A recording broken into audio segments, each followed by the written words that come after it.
term anti-fragile at first hearing may suggest simply strength or the absence of weakness. But to us, it means so much more. Being anti-fragile means being able to bend to fit a purpose without breaking under the weight of insurmountable pressure. Being robust enough, no matter your size or strength, not to shatter when tested. Embracing rather than being defeated by randomness and uncertainty.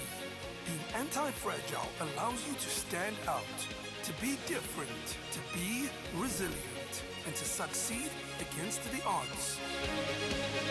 Skill, determination, and effort are what got us here. Learning to defy the odds and redefine circumstances is how we not only survive, but thrive.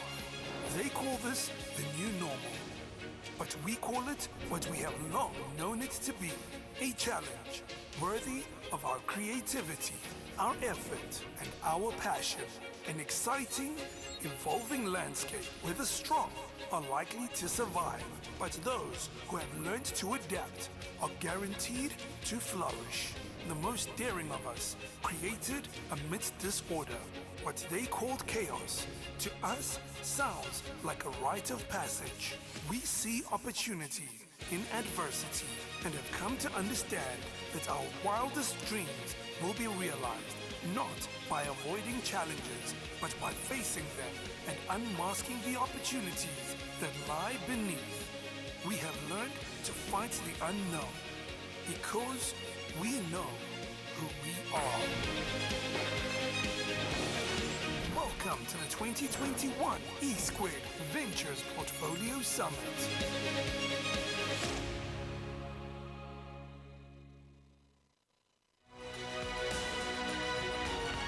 Please help me welcome your MC for today, Puseletso Mudimogale. Good evening, everyone. My name is Puseletso Mudimogale. I am your host for this evening. Welcome to E-Squared Portfolio Summit, where we celebrate our portfolio investees. And let me start by acknowledging our guests present, trustees and staff of E-Squared, trustees and staff of broader Allen Cray Philanthropies, invited guests, and of course our guest of honor, the entrepreneurs and founders of E-Squared Ventures portfolio of companies. Welcome. As we all know, our theme of today is being anti-fragile, which is the secret to success in the world of uncertainty. As you all know, in the past 1.5 years, the world was in the standstill. It still is. We are experiencing a lot of challenges whereby most businesses are closing down. That is why it is very important that entrepreneurs use their superpower to always think on their toes, to remain resilient through continual innovation, collaboration, and tapping into their support structures. Hence, we are here to acknowledge and celebrate them. Virtual dinner, guys, we are going to have a feast. Who would have thought today, to show the innovation that some of our entrepreneurs have had, that they can prepare a dinner for us to enjoy, where I believe that all of you right now have received your dinner, and I'm going to give you a cue. I hope that you have not yet started without us. And please allow me to observe a moment of silence, especially because many of us sitting in this room right now have been affected by this pandemic that has taken our loved ones. And in the past month, we as a country, we experienced the unrest that has taken almost 450 people that passed away. So please, let's take a moment of silence.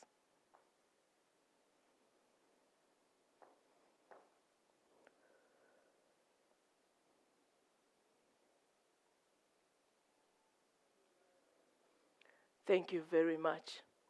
I want to remind each and every one of you, if you have a question while you are listening to our guest speakers and our speakers, even watching the videos that we are going to show tonight, I will ask you to kindly start putting your questions on the chat box, and we will facilitate it later, just before the close of our program. First on my list, I want to welcome on stage the CEO of E-Squared, Malik Fall, to give us an overview of evolution of E-Squared. And he will be followed by a video that we will play of E-Squared Ventures as you enjoy your starters. Ladies and gentlemen, please welcome Malik on stage. Ladies and gentlemen, please help me welcome onto the screen Malik Fall. Good evening, everyone. Thank you very much, Puseletso. I'm delighted that we finally found a way to connect with everyone. It's been 2 years, since 2019. I think it was April 2019, since we last got together. And I'm really excited that we get together this year virtually. And I'm hopeful, vaccine pending, that we all get together in person next year. So, but at least we are making progress from 2020. A lot has happened since we last got together. And perhaps I will start with what has been happening at E-Square. First of all, the team has expanded pretty much more than doubled. When we last got together 2 years ago, there were 6, 7 people at E-Square. We're now a team of 16. We've just launched a new website, and I'm sure you will see throughout this evening also the new logo. The website was launched only last week. And also with regard to the board, a lot of changes have occurred. Some of our early board members, trustees who really served E-Square for many years, people like Ngala Chupi, Teboho Mahuma, Kumo Morolo, who just left recently as a chair, left the services of E-Square, even though they're still part of the family, and we make sure to call on them when needed. But also we received some new board members. Tebo Nkoyenyane, who brings a very important expertise, legal expertise to E-Square, but also she's an entrepreneur herself. And Zipo Sikakane, who's developing her own consulting business and brings her, being a Stanford graduate, brings her sort of Silicon Valley experience. But also, last but not least, we've just appointed a new chair, who was appointed a few weeks ago, Nazim Martin. We're delighted that Nazim has now taken the reign of the board at E-Square. He brings also a vast experience, particularly drawing from his time at Business Partners as a funder.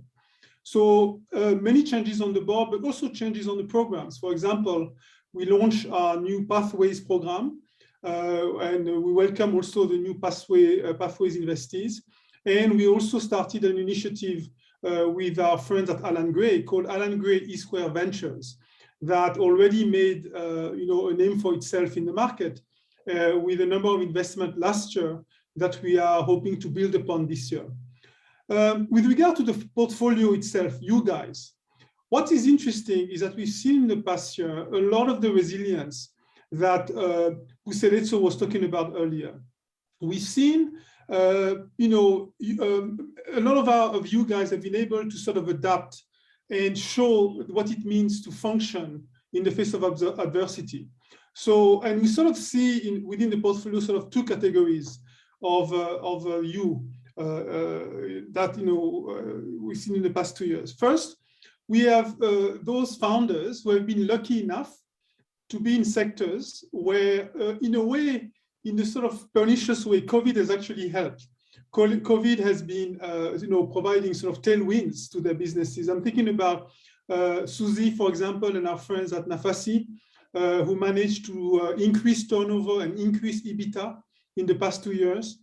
Naim from Media Measure, in the past 2 years, Naim managed to reach break-even and is now sort of safely into the profitable space. We've got Daniel from Cape Bao. Daniel has been struggling and it's been right at the forefront of COVID. He just got their license recently, I think last week, to manufacture test kit in South Africa. I think it's the first locally sourced test kit in South Africa. Caridas and Matthew at Kula, who are going from strength to strength in the ag space. Tandeka from DAV, who would have known, focusing on tech businesses. And there's been no better time in history to support tech businesses. So these founders, these fellows, co-fellows have done an amazing job at navigating the wind and executing in a very difficult environment.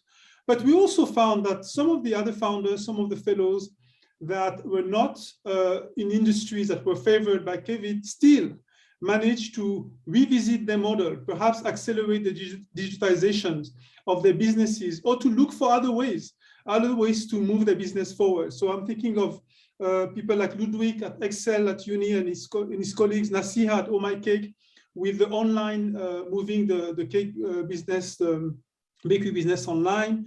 Nambu, Lowell, down in Grahamstown with the black lava flies also. Ofin, Sakile, Riovan, Esetu and her team, Explorio, Nishant and Yan, all of you in one way or another have grown stronger from a business standpoint. What we care about tonight is how you're doing at a personal level. And we want to make sure that as much as you've managed to weather the storm on a business standpoint, you are also coping on a personal level. And for that, we're going to have a conversation later on with the Reverend Kaisire from Rwanda, who's going to tell us a little bit about that, the experience of how do we function, how do we move forward in challenging times. So with that, I wish all of us a wonderful session, a wonderful evening, and back to the teams at the studio. Thank you very much.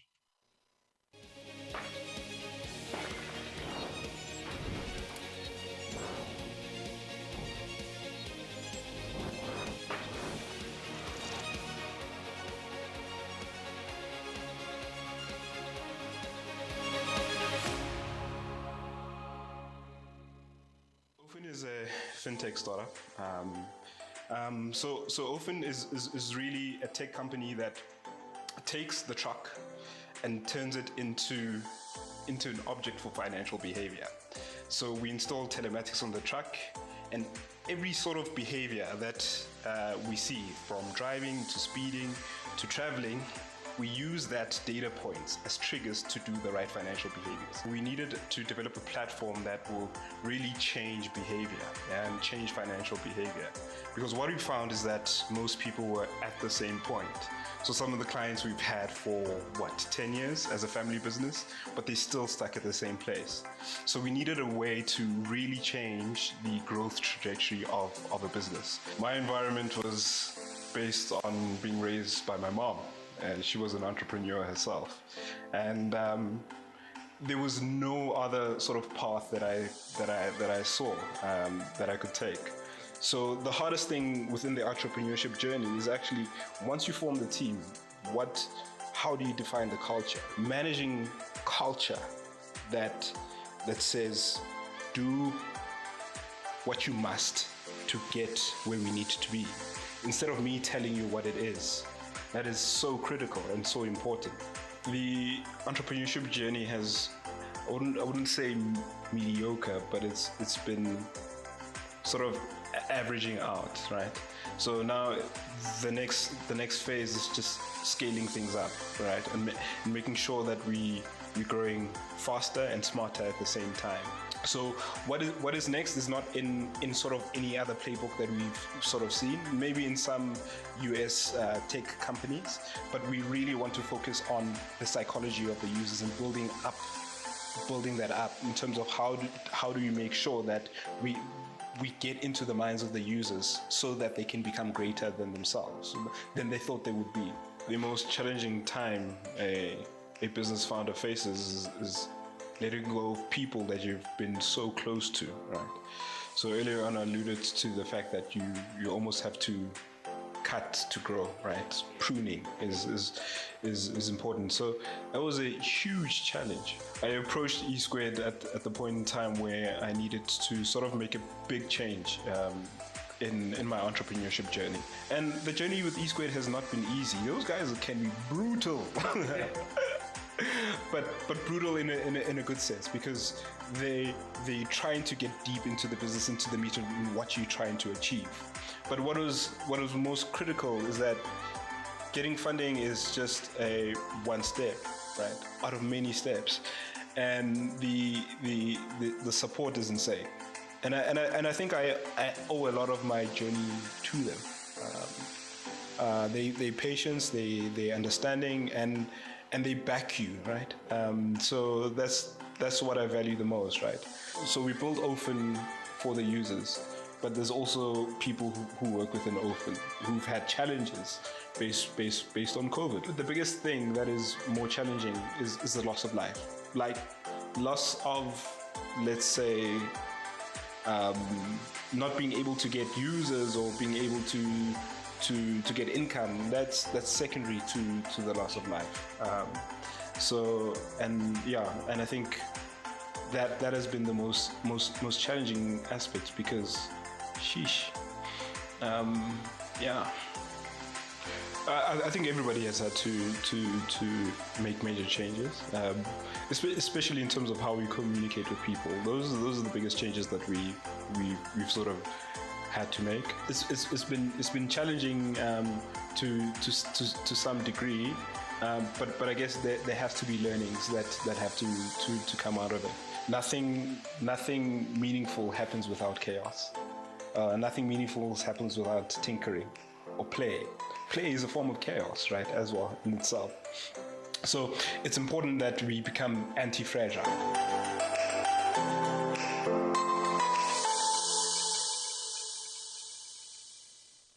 So Digital Africa Ventures is a venture capital fund. We invest in seed, pre-Series A and Series A digital technology businesses. Through our collective experience, we actually came to see that there wasn't enough support and particularly capital that was being invested in diverse teams and Black founders. So through our respective journeys and bringing our respective experiences, we decided that we wanted to start a fund that would actually address the problems that we were experiencing firsthand. I don't know if I'd say I've always been an entrepreneur, but I'll say that I've always been a creative. Growing up, I was the kind of person who would be doing schoolwork, but on the side writing poetry, dancing. So I always saw myself doing something or creating something from scratch, as opposed to forming part of something that was existing. So my entrepreneurial journey so far has been, I must say, because of the context and the support that the foundation has provided me, I think it's been a lot better cushioned than if I had gone out on my own and tried my own thing. The first biggest challenge was when I realized that I was done with corporate and I was ready to kind of go out on my own. So I think it's all good and well and feels nice to think of all these ideas and how you're going to solve problems and you're going to build a unicorn, but then when you actually have to start is when it's very daunting. And so now I think the next step is that we want to spend more time going out there and identifying entrepreneurs and diverse teams that we can support. I think our proudest moment must have been when we received approval for our initial investment of 25 million Rand from the SASME Fund. Being our age and kind of having the experience that we have, it was very daunting. Like, are these people actually going to take us seriously, or they're just going to see these two young girls who are shooting way above their weight? The lessons learned were similar to how you often hear entrepreneurs being told, don't fall in love with the idea, don't fall in love with the idea. Being an entrepreneur myself, you can relate to how challenging it is to build a business from scratch. And so not falling in love with the entrepreneur is quite hard when you have to start asking the difficult technical questions. So my relationship with E-Squared actually started when I made the decision to leave my corporate job. I think it's been quite interesting to see how E-Squared has actually walked my full entrepreneurial journey from when I decided to resign. E-Squared was able to take my feedback on the respective journeys for what it was. And so they've been more of a partner as opposed to someone who's kind of prescribing the terms of engagement. So I think that's been very helpful for me in my journey. So funny enough, we signed or officially launched our business on the 26th of March 2020, which was the day before the official hard lockdown. So for all intents and purposes, we actually started our business when Cyril announced that no one could go anywhere. The greatest learnings from COVID and the lockdown, I think for us has just been how important it is to be resilient. I think when you have a lot of options, we tend to kind of take things easy. And I think COVID just it was almost like a do or die situation, and you had to decide which side of the table you were going to be on. We haven't had to make any changes to the way we do business as a result of COVID. And I think that's primarily because we started our business at the beginning of lockdown. Yes, I do agree that chaos and uncertainty are necessary catalysts for success because they bring out the best in people. So suddenly we go from being comfortable and operating in an environment that we're quite used to having our fight or flight instincts put to test. And I think that's where we start to see parts of ourselves that we didn't know existed.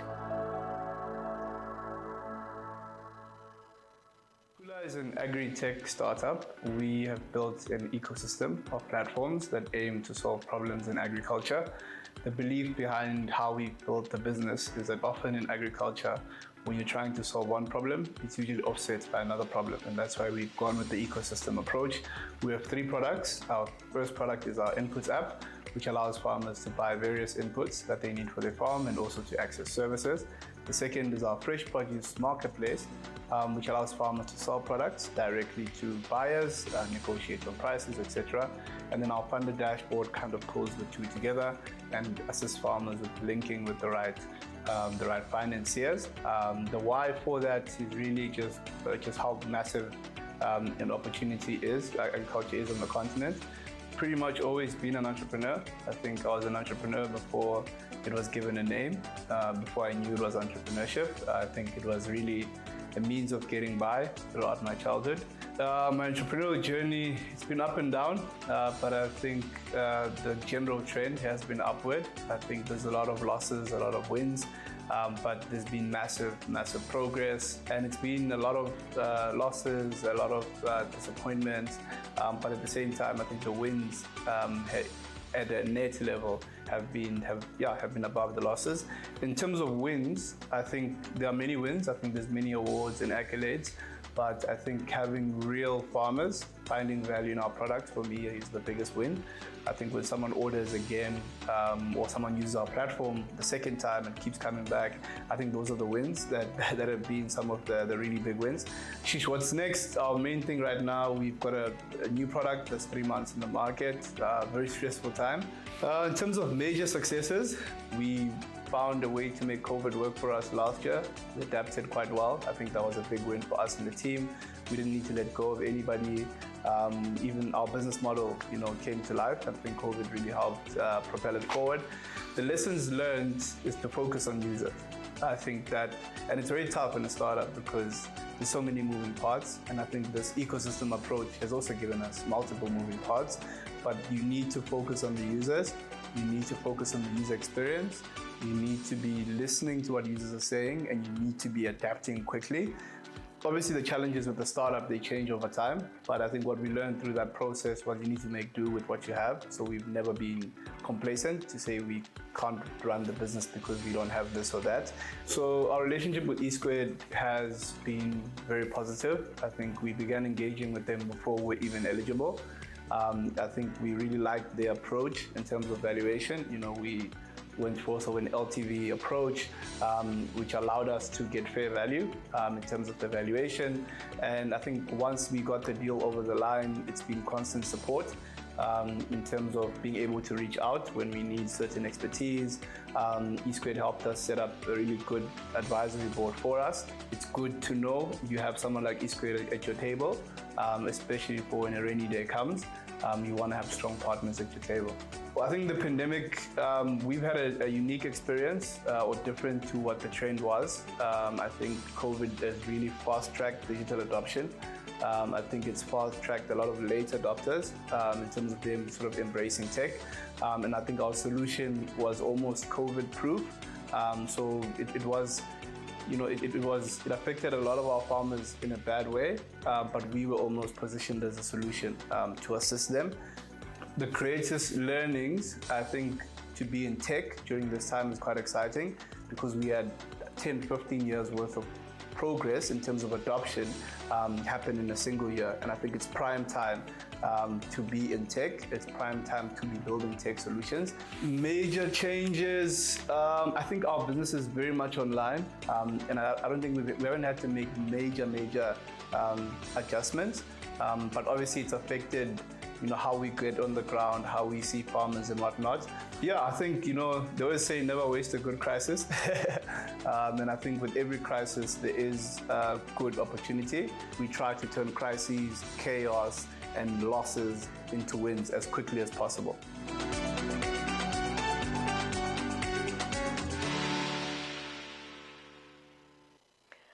We got to listen to these inspiring stories of our investees, and I hope that you took some notes. And if you have questions, remember, you can put them on our chat box. We will be able to attend to them just before the end of our program. Up next, I want to welcome our E-Squared investment principal. This is the man who keeps us all sane with his sense of humor. And Mr. Llewellyn Fredericks, please come on stage to help us understand about the E-Squared Ventures update. Just shortly after he has spoken, we are going to look at part 2 of video of portfolio of E-Squared Ventures as well, while we are enjoying our main course. Please welcome Llewellyn on stage. Ladies and gentlemen, please help me welcome onto screen Llewellyn Fredericks. Thanks, Puseletso. We have just been through, and I guess we're still going through a very painful economic period where some have struggled and some have done well despite the pandemic. With that, I hope everyone has tipped their Uber drivers well once in ordering the food. We're obviously very happy about our first investee media measure to have reached break even. We celebrate with Nafasi Water being awarded the most lucrative water infrastructure project on the continent. We are excited for Nambo and Kula for securing significant third-party funding, which endorses their concepts. There are also those, obviously, that have shown a level of resilience that is inspirational, and that all of them won't be mentioned here. On Monday, I heard the news that twin panda cubs were born in France, and everyone was excited. I was curious to find out why there was such excitement, and discovered that there are significant parallels that can be drawn from breeding pandas and building businesses. So this is where the weirdness kicks in. For those that don't know me, just bear with me, and the panda pun is fully intended. So breeding pandas is incredibly hard, almost impossible, even in captivity. Likewise for building businesses and entrepreneurs. Solitude. Pandas live a lonely, private, solitary existence. This existence makes breeding hard for pandas, since often the male and female don't know what to do. Furthermore, zoos normally have to keep the bears in separate pens just to keep the territorial beasts from killing each other. Every birth is a unique experience. The entrepreneurship journey is inherently lonely too. Very often, the nature of building a startup is a unique experience. You are inventing, producing, selling, validating something totally new. You have never seen this before, and due to threats of competition, ego, and/or anxiety, there's hesitation to share your experience.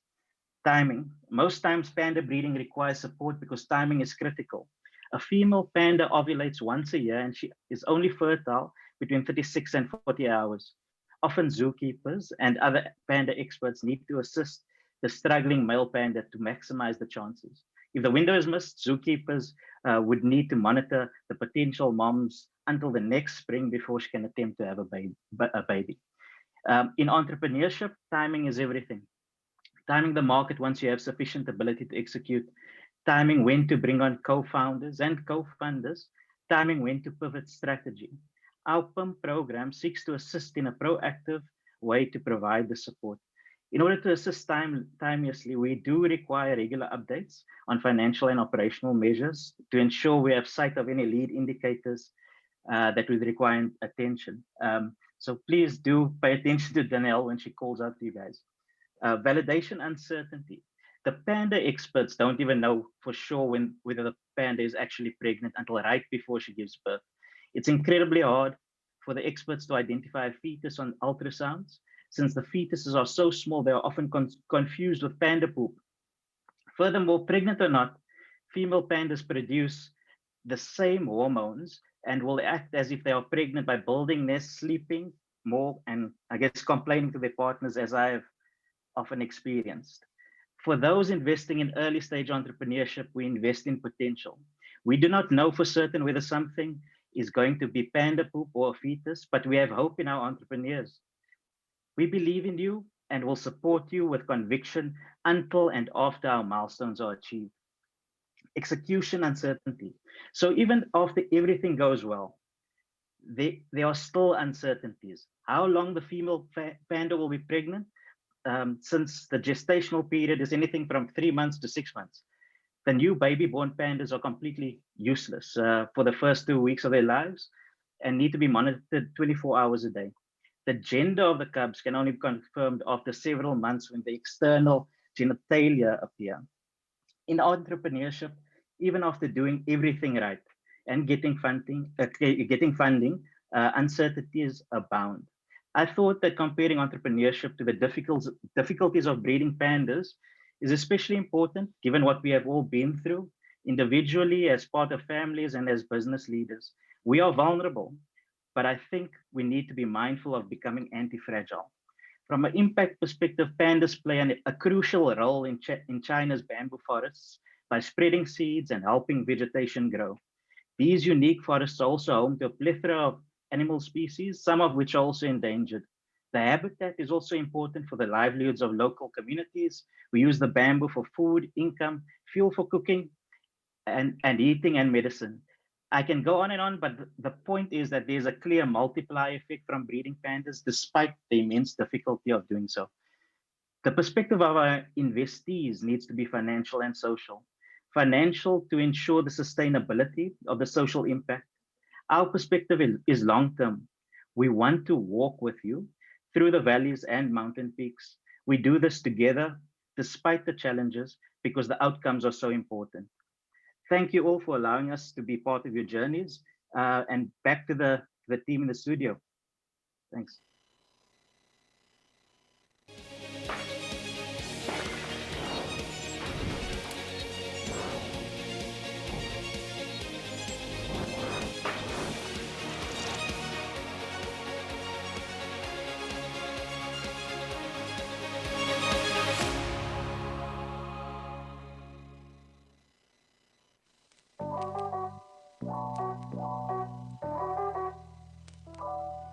So Rewoven is in the business of managing fabric waste and diverting it from landfill. And how we do this is we essentially collect off-cut fabric that is generated by clothing manufacturers before it gets to landfill, and then we bring it into our warehouse where we essentially prepare it for recycling, and then once we've done that, we facilitate it into different recycling loops where it eventually gets made into fiber, and that fiber gets made into various other products. The reason we started Rewoven is because the fashion industry is very, very exploitative to the industry, as well as people who work in the industry, but our focus is obviously the environment.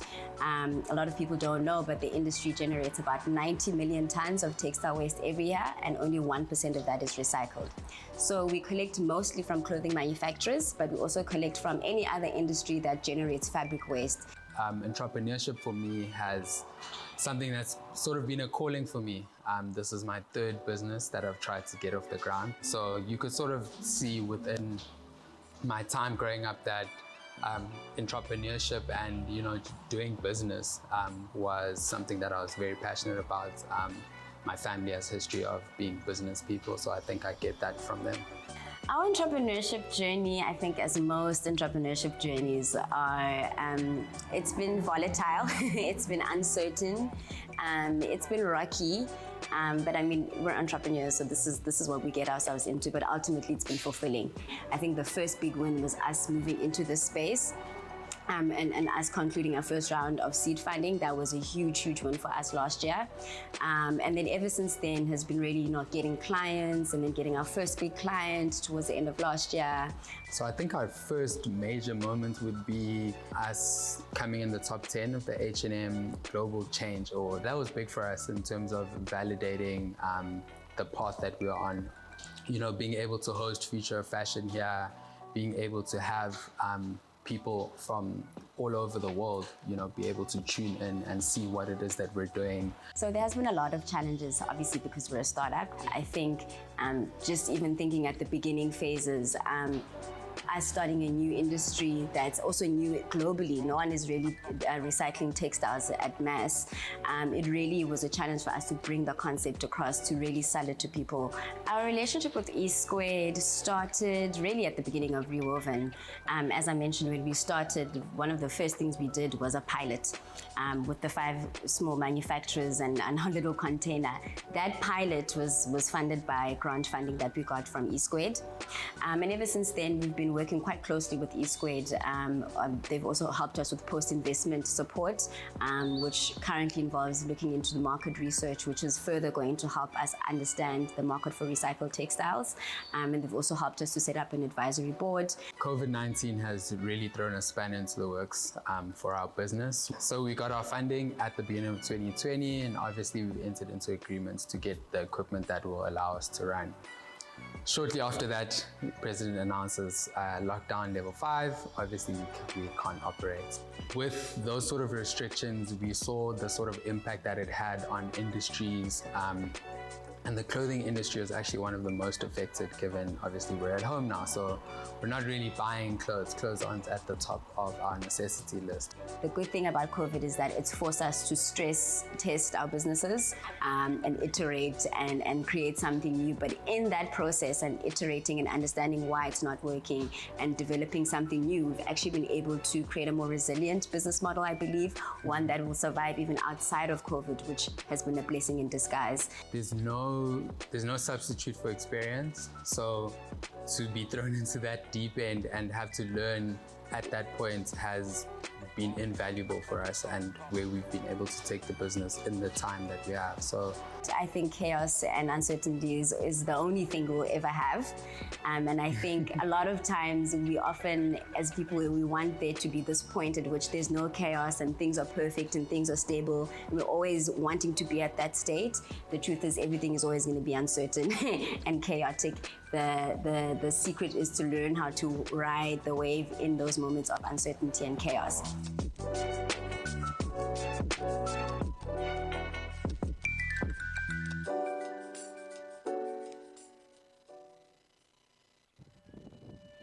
Nambu is an insect protein company. We turn food waste into insect protein. We do that by a bunch of collections that we collect from dining halls, restaurants, all the rest, mix it with a couple of other agricultural waste flows, and then feed it to a species of maggot called the black soldier fly. We do that to provide a high protein feed for the livestock sector, in particular chickens, pigs and fish, also exotic pets. The reason we've done that is really because of a global demand for protein in the agricultural sector, in particular for feed-grade protein. Our market is particularly within the agricultural sector, so at the moment we supply mainly live larvae to local producers. Yeah, no, so pretty much entrepreneurship has been what I've wanted to get into since I started university, like years before. Before that, I sort of imagined going to maybe the environmental sector, environmental law or something, but over time really just realized that this is what my passion was, particularly in the agricultural space, and wanted to do something in the agri space. So until now, the entrepreneurial journey has been a roller coaster ride, I'll say that much. I think some of the real sort of wins we've made have actually been getting off the ground, sort of moving from a garage type setup to where we are now. Some of the low points along the way, mainly I think the realities of starting up and you know, the demands of being an early stage entrepreneur in a space, in an area that isn't really geared towards entrepreneurship, so there isn't a lot of sort of infrastructure and support available. I think some of the biggest success that I can just off the bat speak to is securing E Squared funding. Although it was maybe a low-hanging fruit, because as a fellow we sort of have access to E Squared, still getting across the line with them was a really big achievement for us, because you know, this is a new industry. We were a tiny little company at the time of applying through E-Squared. We were operating out of garages, so you know, it was very uncertain whether we'd really meet the cut.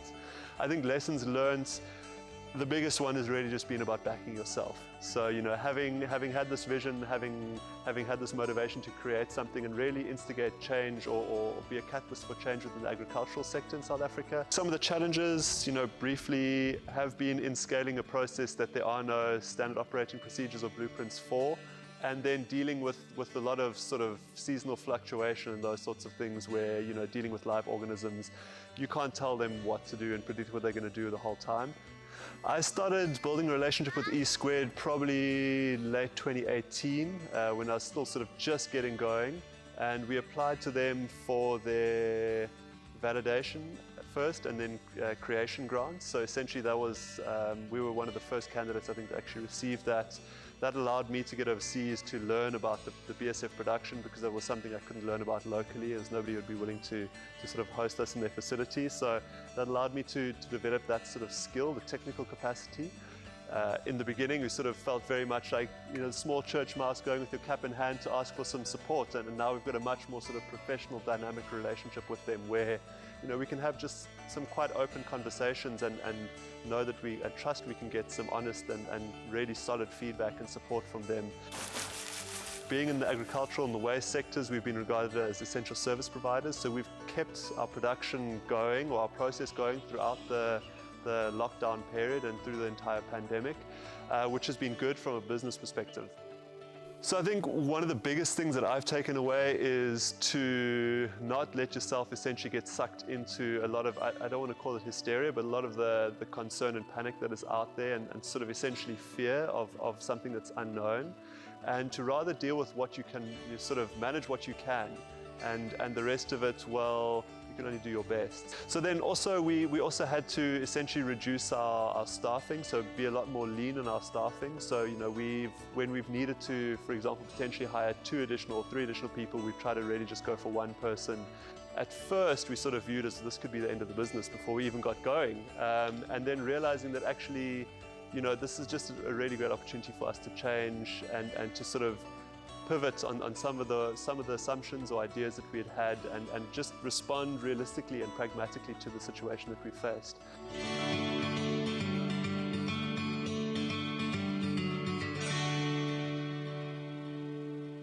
My name is Nasia. My name is Camilla.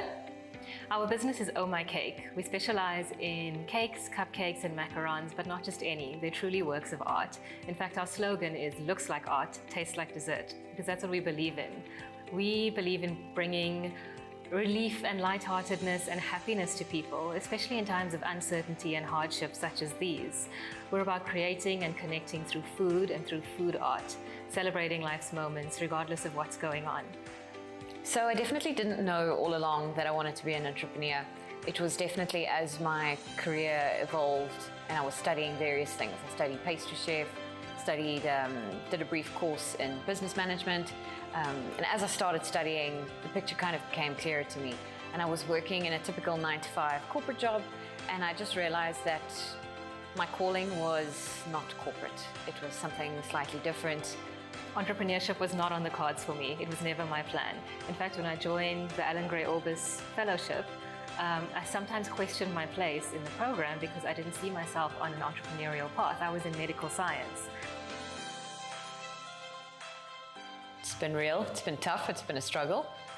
There's been a lot of losses, and I think the key has been to just learn them, absorb them, kind of acknowledge them, work through them together, and then move on from them. In terms of what's next for the journey for Oh My Cake, it's definitely to expand into a national reach. That's where we're looking at for the next 4 years. So we're hoping to be in Cape Town and Durban in the next 4 years.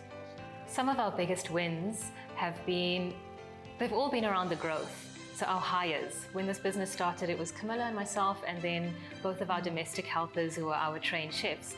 But hiring our first employee, second, third, fourth, and building the team to 25, which it is today, has been one of our biggest wins. Empowering other employees, but mostly women actually, it's almost an all-female team. So being able to empower other women by joining our team and allowing them to grow their skills and grow their own futures and help us grow the vision We're definitely proud of how we recovered from the hard lockdown in 2020 and how we've performed as a business and also just as a team since.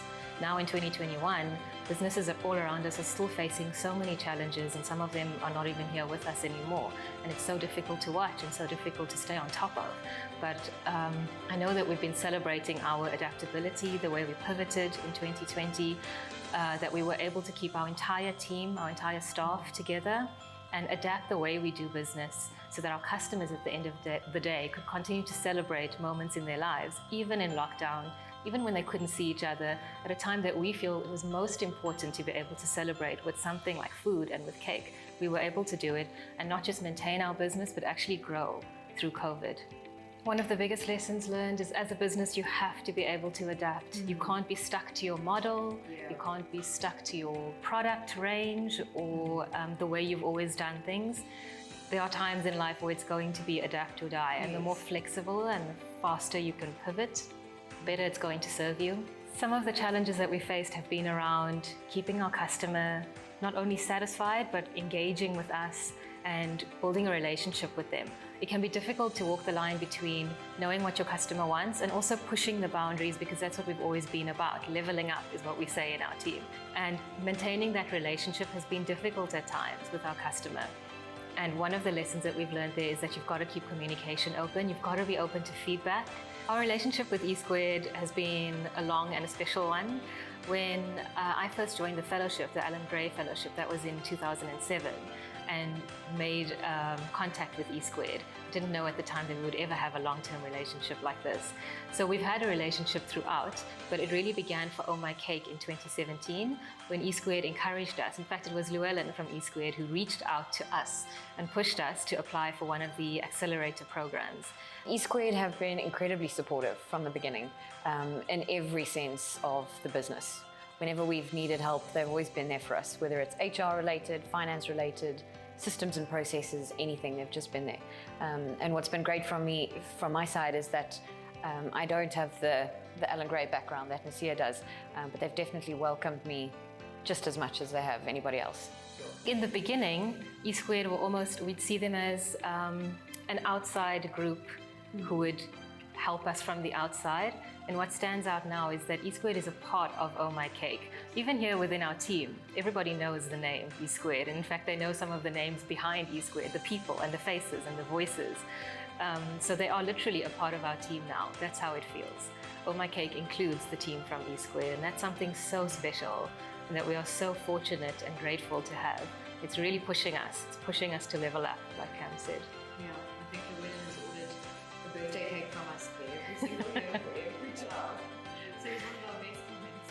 Chaos and uncertainty. We grew up on chaos and uncertainty here at Oh My Cake. In fact, we all have Oh My Cake names, which we wear on our badges. So whilst I'm the confectionist perfectionist, Camilla's actually the master of disaster. Yes, I would agree with that statement. Chaos and uncertainty is definitely needed in a business. It's definitely needed to help you evolve and adapt and level up, like we keep saying. Through all those times of chaos, it's really only when problems or crises come about that you find the best possible solution to them. You know, when it's smooth sailing, there's less to learn.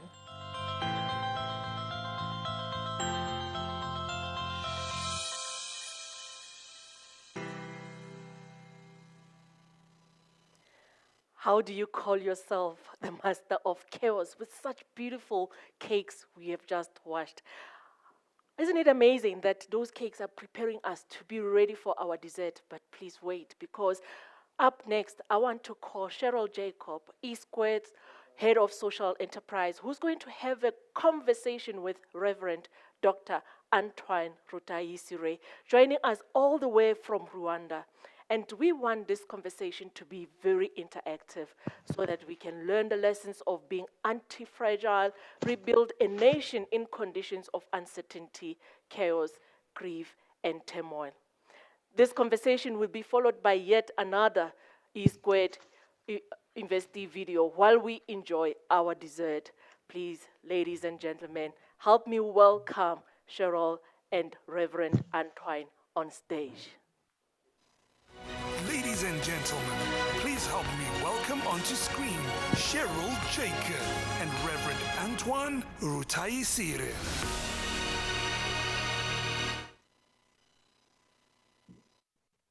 Thank you so much, Putsaletso, and welcome, Reverend. Thank you so much for making time to be in conversation with us today. Yeah, thank you, Che, and greetings to everybody who is following us.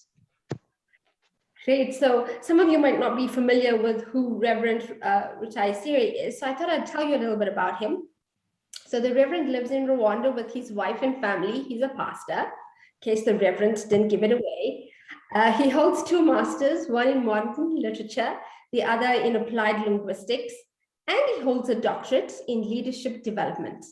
He has served for 9 years as a commissioner on Rwanda's National Unity and Reconciliation Commission. So, Reverend, it is amazing that we get to talk to you. Rwanda's reconciliation journey and growth is admired the world over.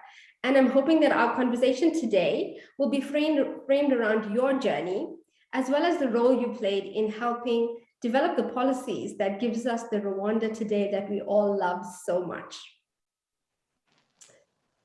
So you would know that our theme for today is around being anti-fragile. So what are the secrets to success in a world full of uncertainty? And uncertain times is definitely what we live with.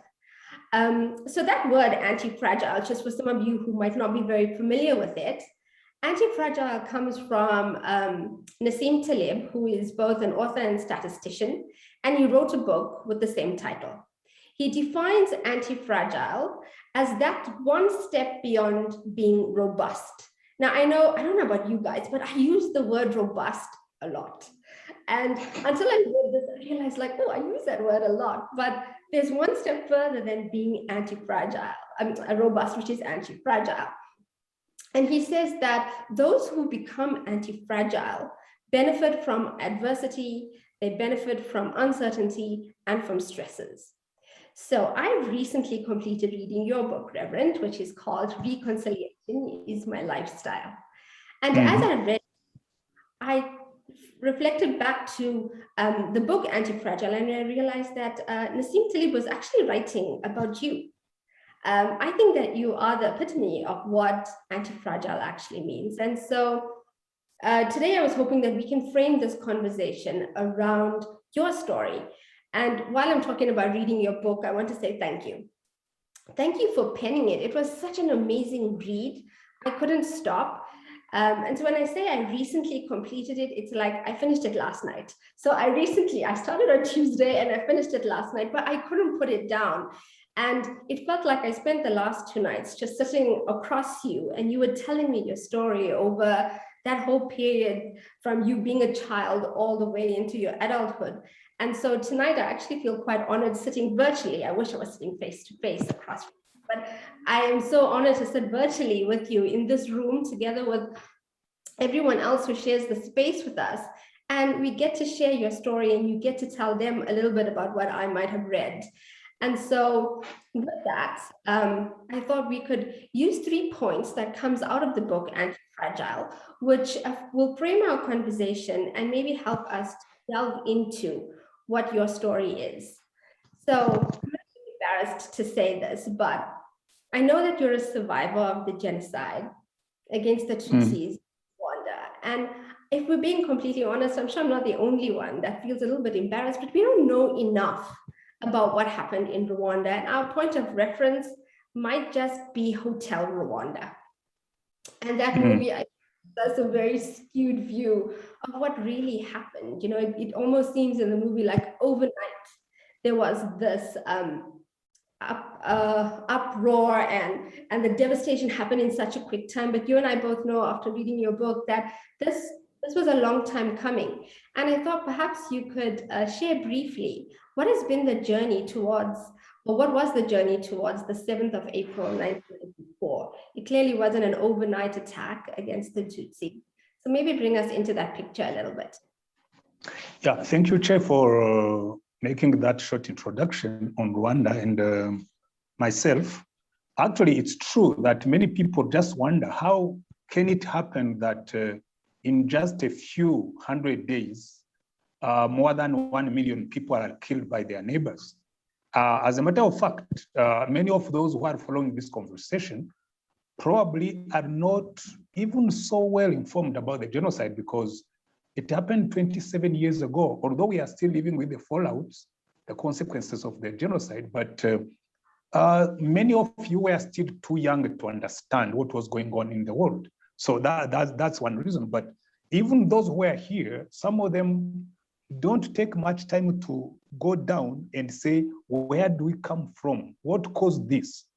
And I think that's a problem many countries don't ask themselves. Of recent, I was following the violences in South Africa, but I think sometimes people just go on without going deep to understand the historical factors, the political factors, the social factors, the economic factors behind the kind of chaos we live in. So in the case of Rwanda until 1959 was a kingdom with a monarchy, with clear social classes based on the possession or the non-possession of the cow. So people who had cows, because the cow was really the kind of monetary value of that time, people who had cows became the chiefs. So people became their servants, their serfs, because they gave them cows. So that created the Tutsi group. Actually, sometimes when people speak of Rwanda, they think the Tutsis were a group of people, it was ethnic. There is no such a thing as a color of the skin. There is no such a thing as a distinctive physical appearance, although sometimes try to put it there and they tell you the Tutsis are tall and thin and this and that. But actually, even the Belgians, the colonial powers, when they were trying to put us in their books, they tried that approach and they said the Tutsis are tall and thin and clear skin. But when they tried, they found that some Tutsis are short, others are tall. Then finally, they opted to use the cow as a reference. So people with more than 10 cows, they became Tutsis. With those with less than 10 cows, they became Hutus. And then the Twas were a small, despised minority, Pygmoid group, which is still around, something like 0.5 to 1% of the population. And those were the social classes the colonial powers found in place. So as they were coming in, they favored the Tutsis because they were the leaders, and what they needed was people to use in their colonial administration. But finally, when Africa started claiming for independences in the 50s, the king of Rwanda, who had been supported and put in place actually by the Belgians, was killed, and then they turned the population against each other. So they turned the Hutus against the Tutsis, and then chaos started. So the 50s, 59, the 60s, 61, 62, 63, we saw massacres against the Tutsis, who were the leading class in the country. And a large number of Tutsis left the country and settled in the neighboring countries like Uganda and Burundi in the south, Congo in the west, and Tanzania in the east. And they stayed in the refugee settlements for many years. Then finally, the second generation of those refugees, children who had grown up in the refugee settlement, organized themselves into an army, the Rwanda Patriotic Army, with a political front, the Rwanda Patriotic Front, and then they attacked the country in 1990. So 1990, that's when the powers in place, the Hutu power in place, they again turned the population against each other because they said the Tutsis are now attacking the country. So the best way of stopping them is to eliminate all their relatives who stayed in the country. So that way, in just 100 days, more than 1 million people were killed, including some moderate Hutus who didn't want to take part in the killings. And some others were killed because of this or that other reason. So that's the kind of context we came from. So the genocide happened with some political, social, economic reasons behind it. But very often people think it was just an ethnic thing, but it wasn't.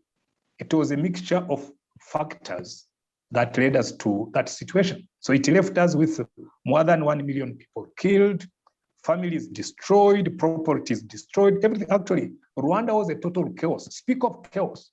Anybody who has been to Rwanda in 1994, after the genocide, you could see what chaos is all about. Nothing was working. No electricity, no water. Every place you went into a house, there was dead bodies everywhere. And the system, we didn't have a political system in place. Everybody was doing what he felt like doing. It was total chaos. And when I say total, it was really total. But I don't want to go into the details because I don't want to derail our conversation and go into the details of the genocide, but that's the kind of background we're operating from. Thank you so much for sharing that. And I'm sure that's new for some of us, just hearing that. I mean, I read it recently in your book, and in 100 days, it's amazing. I know we're all journeying through a pandemic that has lasted now almost a year and a half, if not a little bit more. And we're wondering, when will the end come? And it might not for the foreseeable future.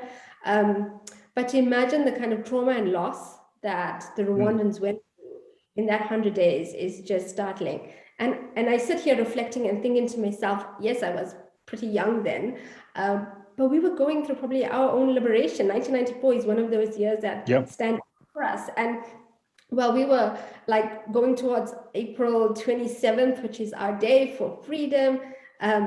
Just not so far away from us, our very own was suffering, and we were completely in the dark in relation to it. So thank you so much for sharing that. One of the first points that Talib raises in his book around how does one become anti-fragile is that he says fragile items under stress, they break. And you would see the pictures now, and every time we bring on a new speaker, you would see what fragility actually looks like. But he says anti-fragile, in becoming anti-fragile, things actually get better from it. And so I was reflecting on your journey, and I think you probably are the best to kind of take us through what it means to become stronger over time. As a 6-year-old, you lost your dad. At that young age, you became a man. Your mom sent you out to do chores around the house before you got to school. You decided to attend a seminary at a really young age and suffer discrimination there. Then you lost your job as a faculty member, quite young, and yet you were quite the achiever, always top of your class, and yet you lost quite a prestigious role.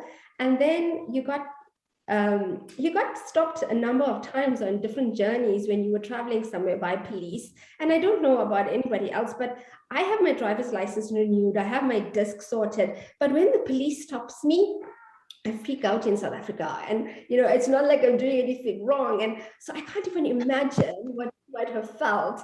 And so I have a point I want to land, but I do want to stop here. And I want you to tell the story. I want you to tell them the story when you were on a bus, and they said that you had arms in your briefcase. And I'd like you to share how you have developed some level of resolve, and you understood how you needed to journey in these uncertain times, and how you diffused that situation. Yeah, actually, Che, I think that one is a small one. If you want to speak of anti-fragile, I think that one came when I had learned to cope with the kind of contempt. Actually, if there is something that can be so offensive, that can be so irritating, it's always to be treated as a second-class citizen in your own country. But as we grew up in the system doing that to us, because you see, the Tutsis who left the country didn't come back, but those of us who stayed inside the country, because I had lost my dad, so we couldn't run away. My dad was killed during that first wave of massacres against the Tutsis. My dad wasn't a politician, he was a businessman. But during that time, people of influence, either financial or political or intellectual, they were all massacred. And my dad was massacred because he was a wealthy businessman. So from a wealthy family, we became a very poor family. And I think that was the first incident that really taught me to be resilient, because when you are used to comfort and all of a sudden you have to do things you hadn't been doing, you are living in standards you weren't living in, and there is no hope for tomorrow. And actually, that was the most discouraging thing. So I often tell people there were three events of tectonic impact in my life. The first one was the death of my dad, who was killed by orders given by the authorities of the country. And then the second one was when I lost my job with the university, because actually that one was more heartbreaking, because the first one was just when I was a kid, I didn't know anything. But the second one, actually many of you could even easily identify with it, because you spend years. When you got to the university, by then, most of our lecturers were either French or British or Americans. So very few Rwandan faculties at the university. So they told us, we are developing a plan that all the students who will graduate with high performance, high grades, will be recruited to become university lecturers. And for me, that was a good challenge. And I told myself, I'm going to finish with a high grade. Actually, our system was 70%, 80%, 60%. So I told myself, I'm going to work hard and graduate with an 80%. That's what they call high distinction. And actually I did achieve it. And I became a lecturer. Then 1 year after, when I was getting ready to go to the US for my PhD, and my dream was to become a PhD holder at 29. And I was telling myself, by the time I'm 30 years old, I will have just reached the top of my education career. And finally, when I had finished filling in the forms with the university and everything was ready, I received this letter from the Ministry of Education saying, for government reasons, you are no longer on the faculty of our university. You've been redeployed in a secondary school. And for me, that shattered everything. I had been working for 6 years, 6 full years. You've been planning for things, you've been dreaming big dreams, and you are almost getting there. And then all of a sudden, everything breaks into pieces. That almost broke my life. Actually, but the thing is, that was the event that turned my life in a different direction, because from the university, I was sent to a lower level secondary school where I didn't even have much to teach. So they were scrapping for things here and there so that I can get paid because I've done something. You know, sometimes people put you in a position where you feel useless. And one of the best ways to break and kill people, mainly when they are young, you simply make them feel they are useless. And I've seen many of my colleagues who were given the same treatment and they broke down. They became drunkards, they became depressed, they became hopeless. But I don't want to go into a proselytizing kind of presentation. That's when I started searching for meaning. I said, what do I live for? Why am I here? So I started searching for purpose. Then I read the Bible. I got converted. My life was changed. So I changed direction. And then that's where this anti-fragile idea comes in. I told myself, I'm going to confront this system and refuse to be broken. And I told myself, I'm going to teach this lower level secondary school, forget about my dreams. I'm going to create new dreams. And my dream was to become the best teacher you can be in that school. I've been an athlete. I used to be on the national team running 400 meters. I said, I'm going to coach these kids into athletics. I'm going to be the best teacher you can be. And I will refuse to be broken. And I did. Actually, I became the best teacher in the school, but the government didn't want to hear about it. But the thing is, I used to joke with my friends. I told them, teaching in this school with my level of education, because during that time, I even went on for another level of education. I went for a master's degree in UK. When I came back, they sent me to the same school, same level. And I told them, teaching in this school is like taking a double trailer lorry and taking it for a promenade, going to a restaurant, because I was just feeling this is not my level. I'm being useless. I'm not being utilized. But what I did, I converted that into something. And I learned a lesson that kept me going in life. because later on we had the genocide coming, but I had learned how to cope with the contempt, with the rejection, with the hatred. People said, well, fine, I'm not going to let myself be broken. And I drew a lesson. I always told myself, as long as you breathe, stay alive. And as long as you are alive, dream. Simple, because it may not be where you are now. You dream something will happen again. So wherever they put you, you grow like a tree. When you develop that kind of mindset, no matter what happens, you will never break. You go to a place, you don't break because you dream new dreams, and then things change. You dream new dreams, you become unbeatable. You become unbreakable. I often tell people, I think something that will break my spirit will not be made in Rwanda. Because I will face anything you can face here, and you can put me in any situation. Living in a country that hates you from age 3, because that's when the trouble started, actually age 2. And then growing in the same environment, you learn lessons that you don't forget. So anyway, let me not go into, because the story you wanted to hear, I could tell you 1,000 of those stories, but everything I've gone through, I learned a lesson. So anyway. I love it. I love what you're saying, because I think what you're saying is really about having the mindset, having the right mindset. And I think mindset is where everything starts. It's in your thinking where everything starts. And I love that. I love that you can share that it was at that pivotal point when you got sent back to that school that you said, here is where I'm going to do the work to become the best teacher I possibly can and enjoy it here.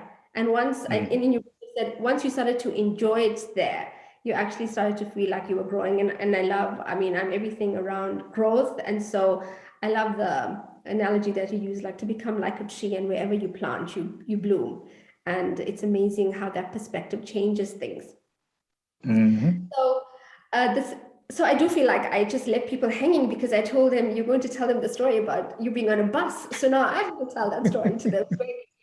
So the bus got stopped, and the police said that he had arms in his briefcase, and he knew he didn't, but it was purely just because of your name, and they saw your passport or your identity card, and they singled you out because of that. And you went ahead and you said, yes, I do have a weapon in my bag. And of course, everyone in the bus was shocked and scared at the same time. And then you opened it and it was your Bible, and you told them that this is the only weapon that you carry around and you know very well how to use it. And you managed to diffuse the situation. The police and all of his colleagues started to laugh, as well as everyone in the bus, and they gave you your identity card and they told you to drive off. And that is one of many situations, like you said, that you have that. And for me, it's about having that strong mind to be able to say, I don't know what the outcome of the situation is, but how do I diffuse it? And I think it goes back to you talking about having that mindset of being able to say, I will be strong in this situation. I won't let fear be the thing that drives me. And I laughed when I read that, and I just thought you were so brave in that moment. So one of the second points that Talib raises in the book Anti-Fragile is that he says, in becoming anti-fragile, the individual parts must stay fragile. And he says that the success or the failure of a system is dependent on those individual parts being fragile, because it's a feedback loop, right? It gives you feedback and it tells you how to respond to that situation. So I was reflecting on this and thinking, in the room today, we're here with investees and business owners, we're here with leaders from organizations, and some of us who just like lead in different spaces and lead our own lives or families. And I think it's so important that the individuals, whether it's team players, whether it's our staff, whomever those individuals are, it's important for them to remain fragile. And when thinking about what that fragility means, in reading the book, I understand that you guys traveled across the world to look at other countries that had suffered a genocide or different kinds of discrimination. And South Africa was one of them. You came to find out, how did we do our Truth and Reconciliation Commission?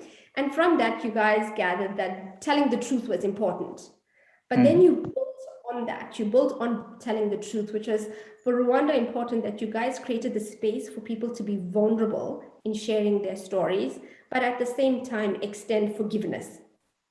Yeah. And I would like to liken that back to how do we run organizations, institutions, how do we run small teams, big teams, and how important it is for us to create space for our team members to be able to speak their truth. How important is it for leaders to create the space for team members to do that, but at the same time, how do you navigate that space well, knowing that we live in uncertain times, and because of the uncertainty, we put a lot of the focus on the longevity of the business. How do we keep the business alive? How do we keep this going for the next 5 to 10 years? And we forget that there's people within that system, and allowing them to be fragile and vulnerable within the system makes the entire system stronger. And so I was hoping that maybe you can just shed light on how you think that could best happen, and how can you give us some advice around what you've learned, especially as a leadership development practitioner? Yeah, actually, that's a good question, Che, because let's go back to the history of Rwanda. I remember when you go back to 1994, 95, 96, 97, there was a sentence that was repeated here, and they always said, our people are our best asset for the future. And you found that that's why actually we went for the reconciliation and the forgiveness, because they said, yes, people have done evil, but keeping them in prison, we are wasting our best resource. So that's why we opted for forgiveness and opted for healing and reconciliation. But going back, speaking of creating space, as a matter of fact, if there is something we have learned during those years, even leading to the putting in place of the Commission for National Unity and Reconciliation, there was a lot of dialogue in the country. Actually, most of the progress we have achieved came from the intensive dialogue in the population, among the politicians, across the political parties, even with the Rwandese who are outside the country. Actually, there was more dialogue going on between 1994 and 2005 than we have now. Although even today, we still have this day for national dialogue, except for this coronavirus period. Usually at the end of the year, we have this national dialogue where representatives of the different groups in the population come together to ask questions to the politicians and criticize what's being done for them. So that's something we have learned. People will tell you, in Rwanda, they have an autocratic system, they have a very controlling system, and it's true. We have put in place very restrictive measures so as to heal the nation, but otherwise, inside those restrictive measures, we talk. Why do we do it that way? Because we have in our minds a clear picture of the country we want. And we have in our mindset a clear picture of the country we don't want. As a matter of fact, it's not just about what you want, it's even about what you don't want. And we are so opposed, we are so hostile about anybody who brings in those things we don't want. We have a road we are going to, we have a destination, and we are telling everybody, if you are bringing in something that's going to stop us, that's going to derail us, that it's going to stop us, we don't want it. And as a matter of fact, that's why the understanding Rwanda, if you read the news, people will tell you Rwanda is not so democratic, Rwanda is not this or that, but the thing is, we learned it that way because we said, now we define the country we want, so anything that will take us out of our route, we don't want it. And it doesn't go as people want, but there is a but. So what lesson have I learned personally? One lesson I've learned in times like those, as a matter of fact, let me give you personal stories. When we are coming out of the camps, going back to the country, I sat and I asked myself, what's going to be my role in a country like this?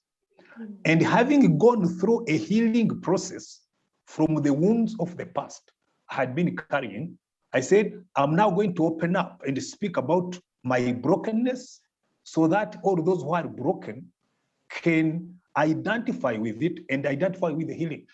And you see, and I've found that it works in times like this. When you get to a time of difficulties and chaos, Number one, leaders have to stay close to their people. I told you, I come from a cow keeping background. We had many cows, and the area where we lived was near a national park, an open national park. And the lions used to come and kill our cows. And one thing that will tell you that a lion was near, cows would come together and get closer to the shepherd. And I've taken that image. In times of crisis, we need a leader who is closer to the people. We need a leader who is staying with the people. We need actually, every time when you heard, you could sense there was a lion somewhere, the first thing you did to calm down your cows was to speak. So you would make noise, you would sing a song, you would just call somebody, and that created a sense the cows would say the shepherd is around. And I think I've taken that as a good picture for times of crisis. Leaders have to be around and they have to open up. You share your fears. Just tell people we have a problem. Don't hide your wounds. Tell them, I too, I'm struggling, but let's struggle together and push on. I've led many organizations, and I've found that being vulnerable and being open, not being so distant, sharing with your people is one way of calming their problems. When you have doubts, listen to their doubts, let them express them. And you tell them, yes, I do understand your doubts, I do understand your fears, I do understand your anger. Even when you have the doubts yourself, you just make them feel there is hope. And that's my last point on this. Speak hope into a hopeless situation. Tell them, for sure we'll come out of this. I'm sure we'll come. By the way, here in the country, they often tell you Pastor Antoine is a die-hard optimist. Actually, I have friends who say that. He's a die-hard optimist. I keep telling them, even this will come to pass. When you are a leader, you simply keep hope alive. Everything else may go, but as long as you breathe, as long as you are alive, stay alive and keep hope. Because tomorrow, no matter what, when you keep hope, tomorrow you will do something. If you keep this dreaming spirit, you say, okay, fine, this may go, but we are still alive. As a matter of fact, if you read my book, one of the chapters, I entitled it, Speaking Life into the Valley of Dry Bones. Because when we came out of the genocide, the country was chaotic. The country was just hopeless. People were saying, this country will not come out of the chaos. And that's how I ended up on the commission, by the way, because I was telling people, we will reconcile. I'm sure, I'm 100% sure we'll make it. They say, well, this die-hard optimist, put him on the commission.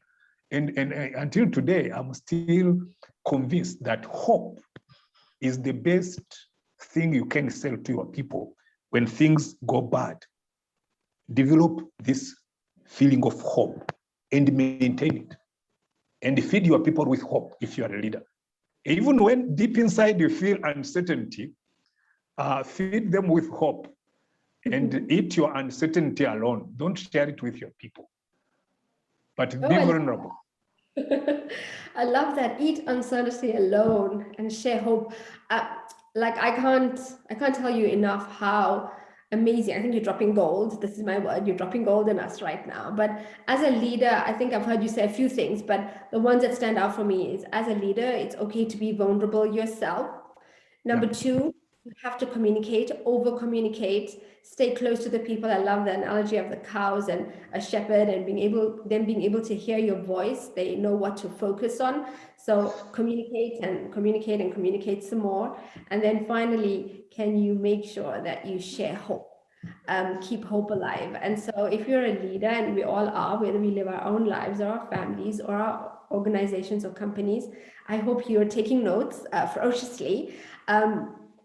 So Reverend, you and I, we could talk the whole night, obviously, but I want to land the third point from that framework, from the book, and it says, to become anti-fragile or to build an anti-fragile system, you have to build extra capacity when you put under pressure. So now for all of the gym junkies that are in the room, and I'm sure there's a few gym junkies here, and if Rais is in the room, he's one of them. We know that when you go to the gym and you pick up really heavy weights, Every time you do an extra rep and you feel that pain, what you're actually doing is tearing the muscle. So you keep tearing the muscle, and when you go to bed at night, that muscle heals.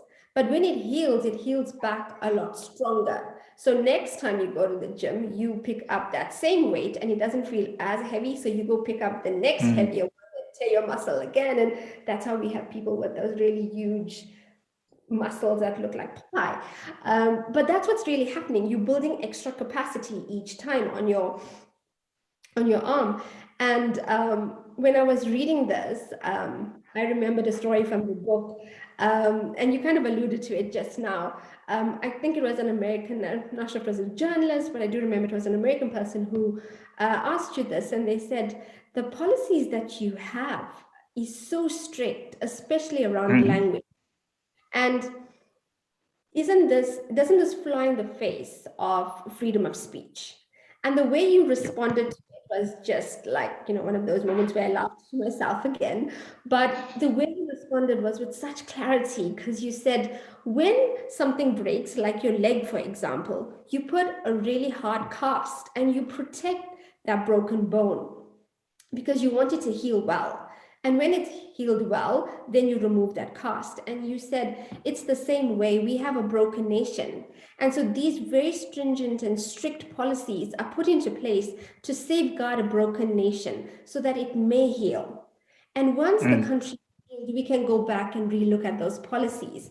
And I thought to myself, wow, that was such an amazing way for you to explain why such strict policies need to be put in place, and how safeguarding a nation from those seeds of division or sowing seeds of division becomes so important for making Rwanda who Rwanda is right now. And I think that policy has really helped, because you guys have come back stronger than before.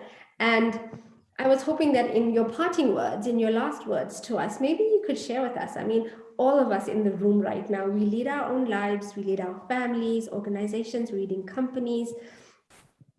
Some of us are leading more than 1 or 2 companies.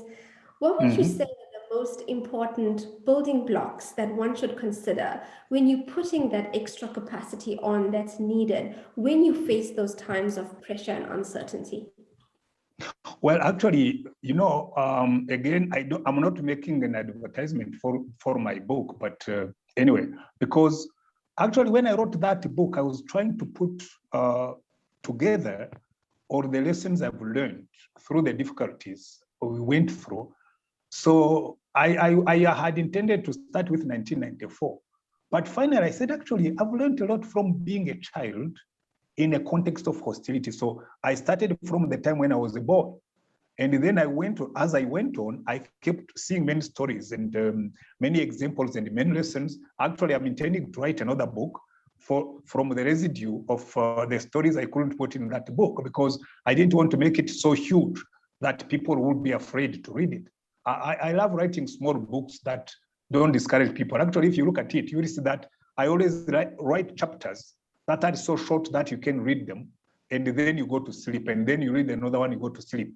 I love reading, but without those long chapters that you don't finish. So some of the lessons, as a student of leadership, again, who have been operating in that kind of environment, number one, I found that the first thing we need to do, have a clear vision of who you are and who you want to be. In everything you do, I've been leading a church, I've led a Christian NGO, been a chairman of different other organizations. One thing, have a clear vision of who and you want and where you want to be.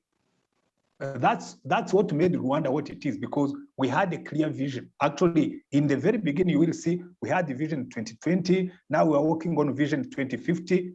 And our president is so tense on seeing that the things we put in the vision are achieved. He's an entrepreneur, politician, and no nonsense around here.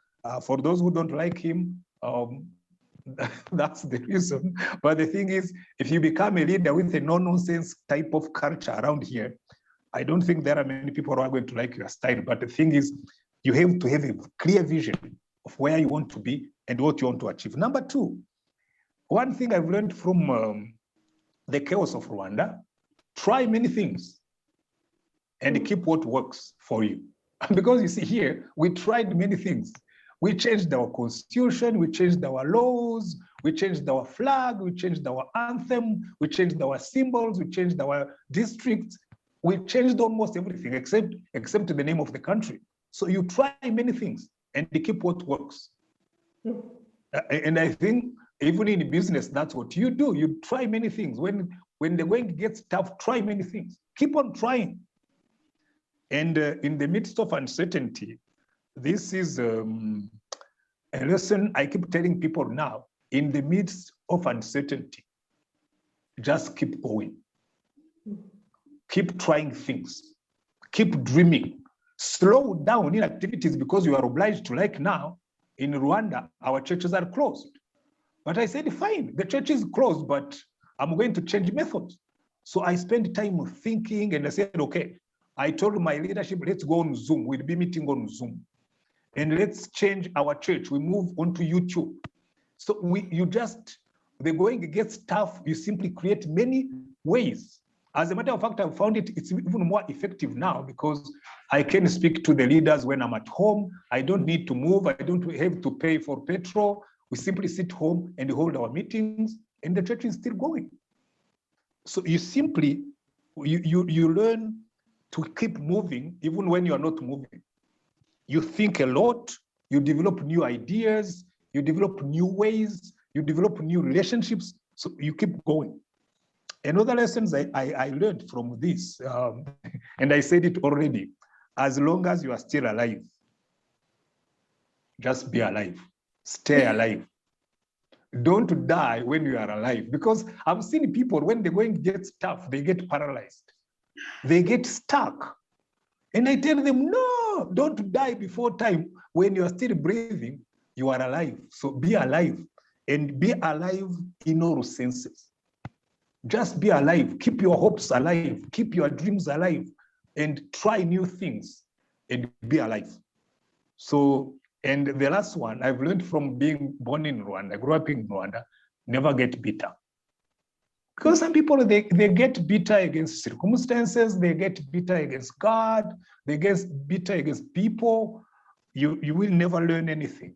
You will never gain anything by being bitter. You just stay alive. You don't get old before time. When you read the last chapter of the book, I tell people, I don't want to get old like a banana beer, because here we have banana beer. As it gets older, actually, it's even like wine. It becomes a cider. It's so bitter, it's so acid.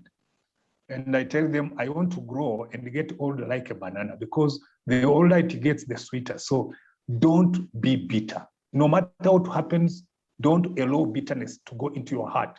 And I'm saying this mainly for a country like yours. You will excuse me, when you are an old man, you develop free speech. Freedom of speech comes with age. You know, you've said so many stupidities and you've survived them. Let me tell you something.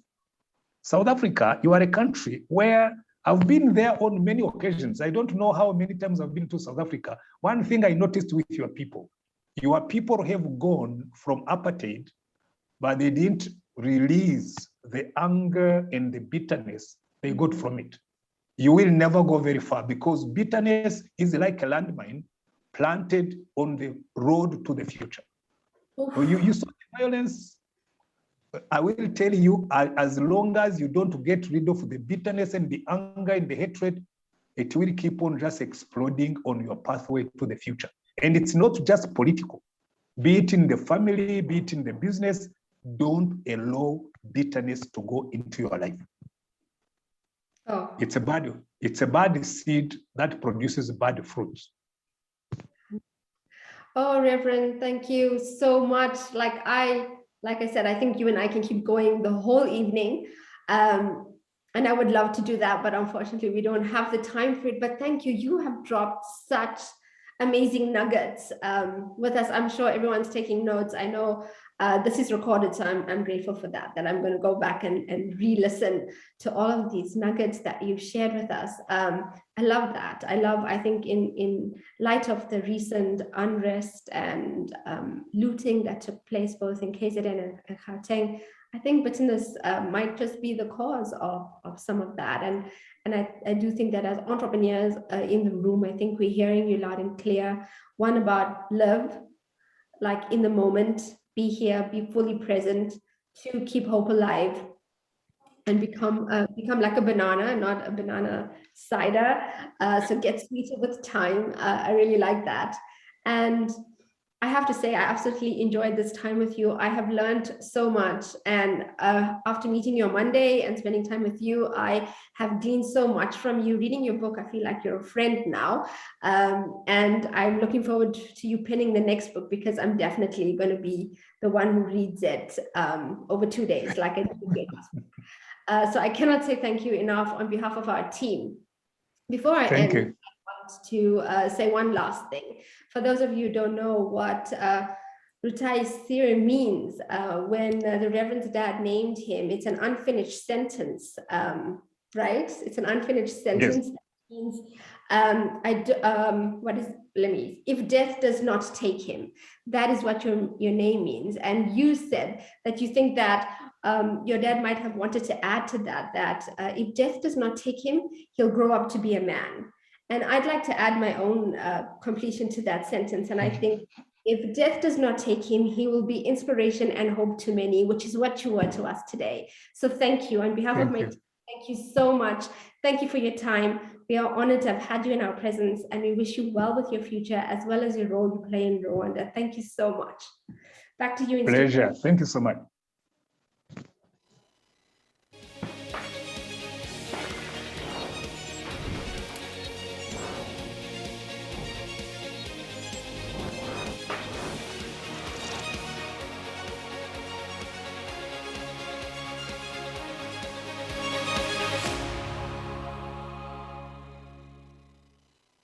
My name is Daniel Ndima. The name of my company is K Biotechnologies. So our business is a biotechnology entity that actually sources what we call genetic information from nature. Simple terms, it's a portfolio of what we call molecular assays, reagents, and obviously solutions. We started this business because we saw that there was a need for localized solutions in Africa, and Africa was still is net importer of some of these products. So we knew that one day Africa will be in trouble, including South Africa, in terms of the shortage of the reagents. My journey, quite a long one, leading to where I am now. While I was still doing matric, I already wanted to be an entrepreneur, but in the field that I would be specializing in. And then as part of my research, I realized that biotechnology was a good field to be in because of the innovation potential that it had. And it was responding mostly to the things that were closer to my heart, food security, medicine, diagnostics, etc. The journey of biotech company is quite a traumatic one. Being alone in the field and not really having full knowledge of the industry and having to learn the dynamics of that industry was a challenge, but it was a good challenge for us. The amazing things for us obviously was, the first was the partnerships that we signed in the US, 2 research and development collaboration agreements, 1 distributor. For me, that was a wow moment to say, okay, with 3 products, we get opportunity as part of the South African delegation to a global conference, life science conference, industry conference, where all big players are. We get there, we set up our stand, and we have people that say, let's partner.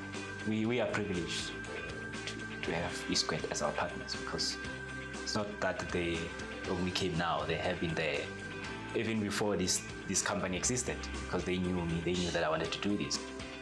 I think for me is when you have an investor that doesn't come from the field, or that does not experience the field, because it's very difficult when you don't have data or you don't know You don't have anyone that you can reference, say, how to invest in biotech startup. But you have someone that goes beyond to do their own research, to get as much information as they can, even to know more about the business and the products. The pandemic became both a challenge and opportunity for us. We are essential services. Lockdown never really affected us. It just affected our market. We are fortunate with our 3 products. I honestly don't know how we did it. I honestly don't know how we survived the COVID-19. But I know that E-Squared obviously backed us up. You know, when you have an investor that says, you know, we can see you struggling, but we can see you, and we know what you're doing, and we believe in what you're doing. I think for us, what this pandemic did was to help us to leapfrog our business, because we gave ourselves some time. We said, for the next 3 years, we only focus on developing enzymes for research purposes only.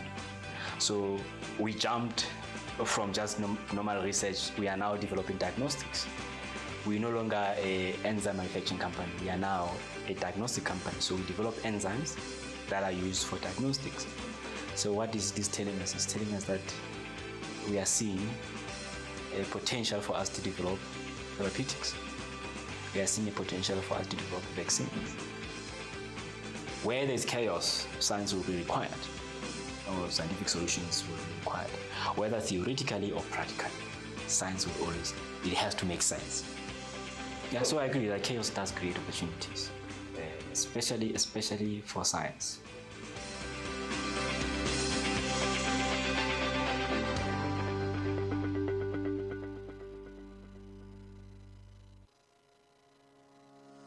The business is called Accelerate Uni.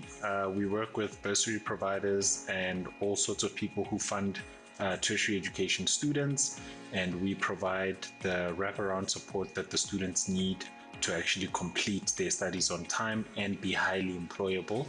The services we offer range from tracking students' performance, tracking what assistance they need, providing that assistance in the form of mentorship, private tutoring, as well as work readiness training. And the final product is to actually create quality graduates that we can even sell to employers as preferred candidates. The business was pretty much formulated from a prior experience that I had while being at university.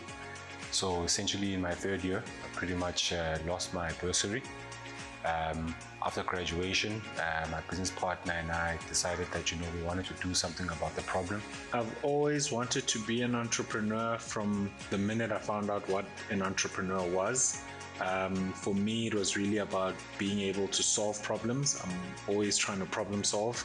So my entrepreneurial journey so far, it's been a hell of a lot of learning. You're doing something new, so which means that there isn't a formula for what you're doing. There's good frameworks, there's good guidance that you can get, but a lot of the time you're doing everything new, and you're having to teach yourself along the way. The most important success or achievement was actually getting my partner, who's now our CEO in the business, Ulungelo.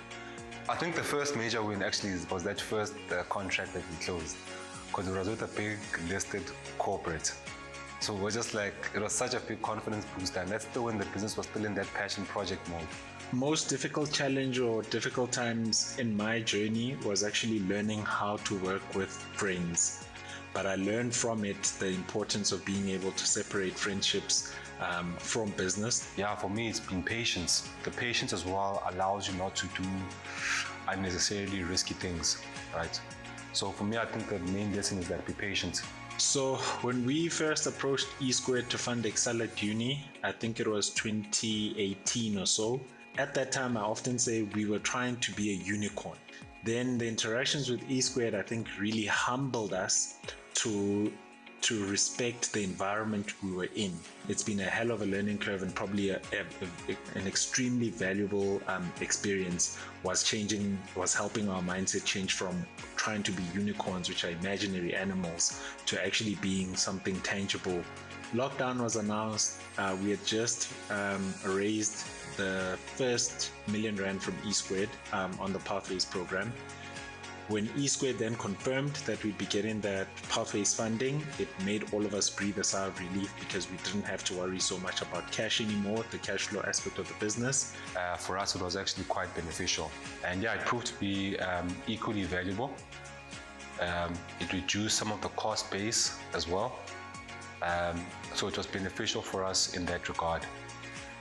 From a strategic standpoint. I think COVID really brought to light what being a going concern means. If revenues stopped, if your sales or your income stopped today for 6 months, for 3 months, for a year, how long can you keep paying your staff or keep the business intact before you have to sell it into pieces? And I think that's really what it emphasized for us, was how to remain a going concern.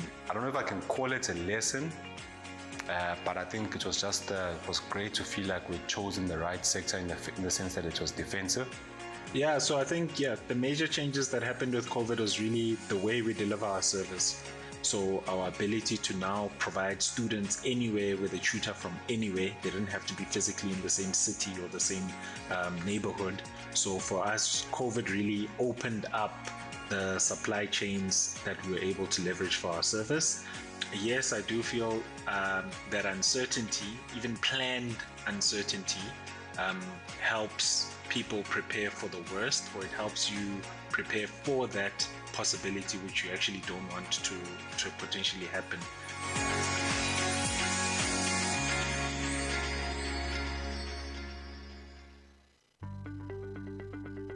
Explorio came about because of a common challenge that any business organization faces, which is, how do I establish a sustainable relationship with my customers? We realized how challenging it is for an individual business to actually be marketing itself effectively online and to have an effective online presence and to reach the right customers. And with the advancement of internet technology and connectivity, it became obvious to us that this was going to be the primary medium under which consumers would connect with businesses, or anyone for that matter would connect with any organization. And when I finished studying, I actually went and worked for a family business. I wouldn't say that I always wanted to be an entrepreneur. To be honest, at that point in time, I hadn't really thought about it properly. I think I was always just someone who really wanted to enjoy what I was doing. When I got connected with the Ellen Gray Orbis Foundation in the first year, that's where the spark for entrepreneurship got nurtured and developed through the program that they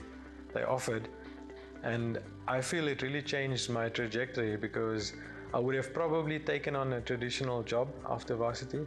The journey has been challenging, but I wouldn't say extraordinarily challenging. Challenging like life is challenging. You know, it goes through its ups and its downs, and suppose only through having the downs do you really appreciate the ups. The journey with Explorio has been, in ways, a long one, but in a lot of ways progressive.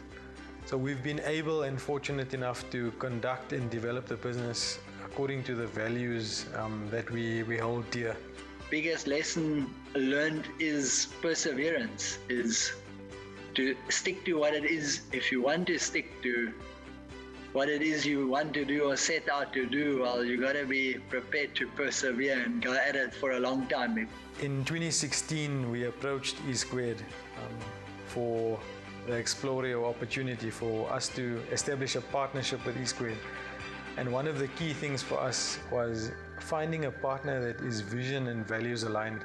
One of the things I must mention about the support we received, there was financial support, but the real support was being a true business partner to us. And while that's intangible, I feel that really gets to the fundamental of what a real business partner is. So I think what COVID did in business and in one's personal life, it made one really have to reflect on how one lives life, the decisions one makes, the people one surrounds oneself with, the priorities you have in life. I wouldn't say we've had to make any major changes to the business because of the pandemic. Our business is a digital business. We have a strong real-world presence. So that for us was unfortunate that we couldn't be with our clients face-to-face, having meetings with them. we were very hands-on in the community. So we spent a lot of actual face time with the communities, with the businesses, doing presentations in the communities and so on. So that obviously all had to change. I think one of the greatest learnings from a business perspective that we've drawn is when building any business, you want to make absolutely sure that the services you provide and the value you create for your customers is fundamental to their operations.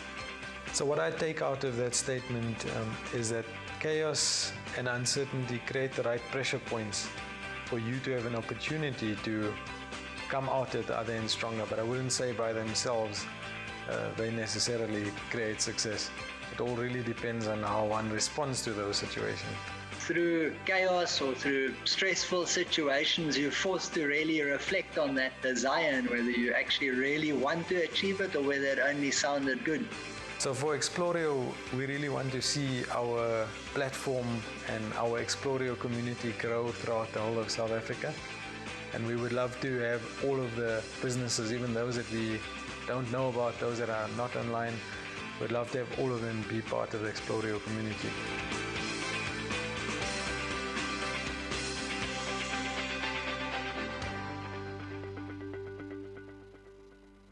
Hi, my name is Naeem. My business is Media Measure. We're a media monitoring and media insights company when we operate in 35 African countries. What media compliance is we verify that spots are actually aired according to the schedule, and media insights gives us a better idea on each market and who are the major brands and players in each market. Our sincere intention is for us to be able to increase compliance rates across Africa, thereby attracting further investment into Africa in terms of media and in terms of business. So I've always had a passion for computer science. I've always had a passion for programming, but I was always very interested in how we can apply that in terms of creating a business that delivers a service that is of value. So my journey as an entrepreneur so far has been, I'd say, quite challenging, but also very rewarding. I've been fortunate that my journey has allowed me to travel, specifically within Africa, which is my passion. But I think the best part of it is, a mixture of, walking up the mountain and taking a time to look around you, to see what you've built, and knowing that there's still some space to go. So I think in terms of Media Measure, we have a footprint across most of Africa already.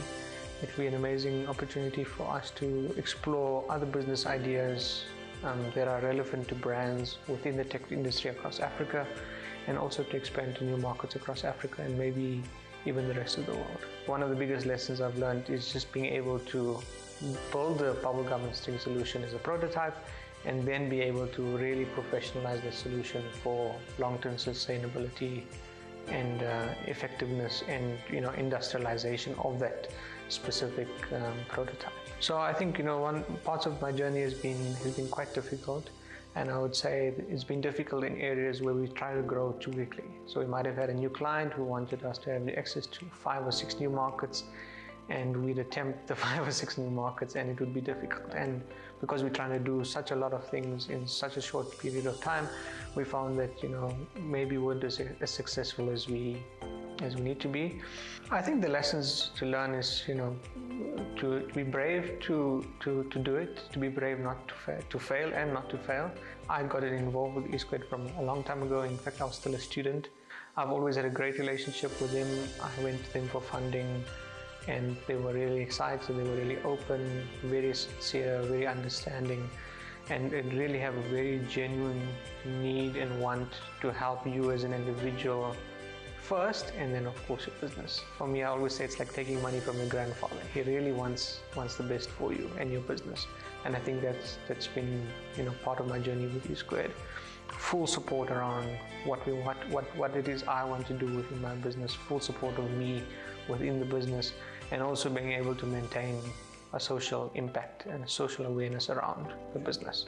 When COVID-19 hit, the first thing is obviously an operational challenge. We had been working with the team in office, and we had loved the idea of talking across the desk to each other. And that was the first challenge. It was really just a logistical challenge. Does everybody at home have internet at home? How is load shedding going to affect us, etc. COVID had forced us to really look at our code. It really forced us to look at our equipment and really professionalize and industrialize that machinery, which has been awesome. I think in terms of chaos, in times of uncertainty, is the ability to live in a space that's adaptable to change. The business changes every day, we change every day, the world changes every day, the clients change every day. For me, my personal motto is to be adaptable to change, however that change looks, to adapt and then transform.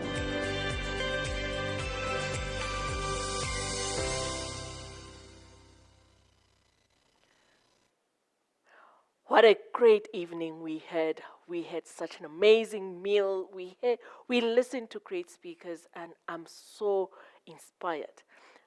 In closing, guys, I would like to bring in one of our coordinators who is Sipho Pilema, who's going to help us to close the day and give a vote of thanks. This is Puseletso Modimokhale, and please welcome Sipho on stage. Ladies and gentlemen, put your hands together and welcome onto screen Mr. Sipho Pilema.